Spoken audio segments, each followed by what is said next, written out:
kumita rin dito? Number 1. Magbenta ng load at makakuha ng 10 to 14% na tubo or income.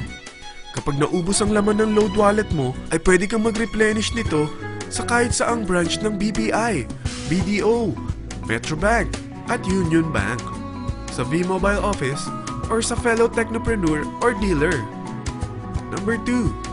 Ang 20 pieces na Techno User o Retailer Card ay pwede mo ibenta sa mga gustong mag-e-loading business sa murang halagang 250 pesos or sa mga taong gustong makakuha ng 10 to 14% discount sa load. Number 3. Kung bawat isang retailer mo ay nagpapaload ng 1,000 pesos sa isang araw at sa loob ng isang buwan, ito ang maaari mong kitain. Dahil sa gusto nilang kumita ng 10 to 14% sa paglo-load, ikaw naman ay kumikita ng 1 to 2% sa ayaw at gusto mo. Di ba ang galing? Paggising mo bukas, nadadagdagan na naman ang pera mo. Number 4. Hindi ba sa isang product laging may endorser? At sila binabayaran ng produkto para lang sabihin na maganda ang product nila. Sabi ng V-Mobile, bakit hindi na lang ikaw ang bayaran nila sa pag-endorse ng Load Extreme? Pag na-endorse mo ang product at meron kang na-invite na maging dealer tulad mo, magkakaroon ka ng 500 pesos na incentive kada isang tao na may pasok mo.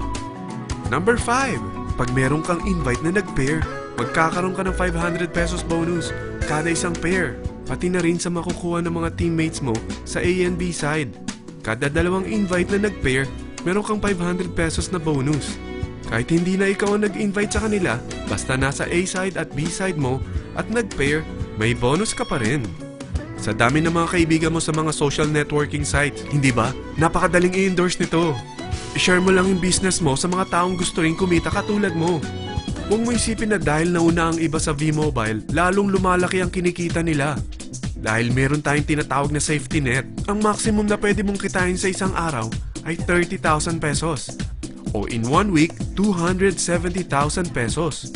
O in 1 month, okay na ba ang 900,000 pesos? Okay lang, hindi ba?